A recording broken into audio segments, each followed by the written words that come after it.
La Côte d'Ivoire traverse une crise politique sur fond de rébellion, dont les origines remontent à septembre 2002, avec le contentieux électoral pourtant tranché par le Conseil constitutionnel, juge des élections, comme c'est le cas dans tout pays qui se veut démocratique. Cette crise a laissé apparaître au grand jour les ingérences extérieures.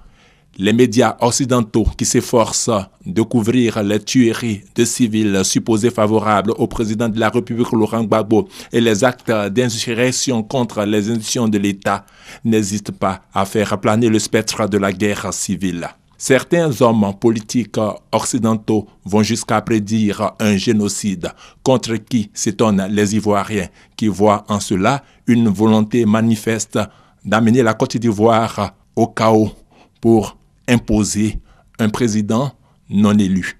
Dans une lutte, quand on lutte, il y a des gens qui meurent, il y en a qui restent pour la victoire. Et ça ne sera pas facile pour avoir cette victoire.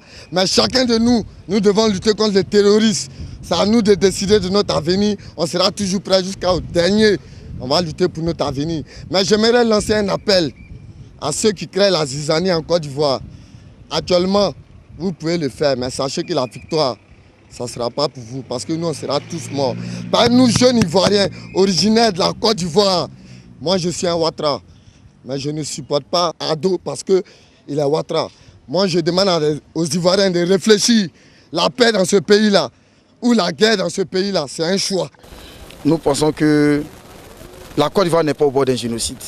Il n'y a qu'une minorité que tout le monde veut faire passer pour une majorité. Et je pense que c'est ce qui est sur le terrain. Le président Laurent Gbagbo a bel et bien gagné les élections, il dirige le pays. Et nous pensons qu'il a tous les moyens nécessaires pour pouvoir garantir la sécurité des Ivoiriens. Et étant donné que la sécurité des Ivoiriens est garantie, nous ne croyons pas que nous sommes en train d'aller vers un génocide, mais nous sommes plutôt en train d'aller vers l'indépendance véritable et totale de la Côte d'Ivoire. C'est par notre lutte, c'est par notre détermination et c'est par notre par notre intelligence, si on peut dire, que nous arriverons à leur faire comprendre que nous sommes un État démocratique, un État de droit. Nous sommes dans un pays de droit, nous avons des lois ici et au vu de ça, je pense qu'ils comprendront. Le combat pour la libération de la Côte d'Ivoire et pour son indépendance économique est compris par les 50 000 jeunes volontaires qui ont répondu récemment à l'appel du ministre Charles Blé Goudé, leader de Jeunes Patriotes, les invitant à intégrer les forces de défense et de sécurité. Ces jeunes sont issus de toutes les ethnies de la Côte d'Ivoire. Leur seule volonté, défendre la patrie contre les armées étrangères qui veulent imposer un président autre que le président de la République Laurent Gbagbo, symbole de la dignité de l'Afrique francophone noire.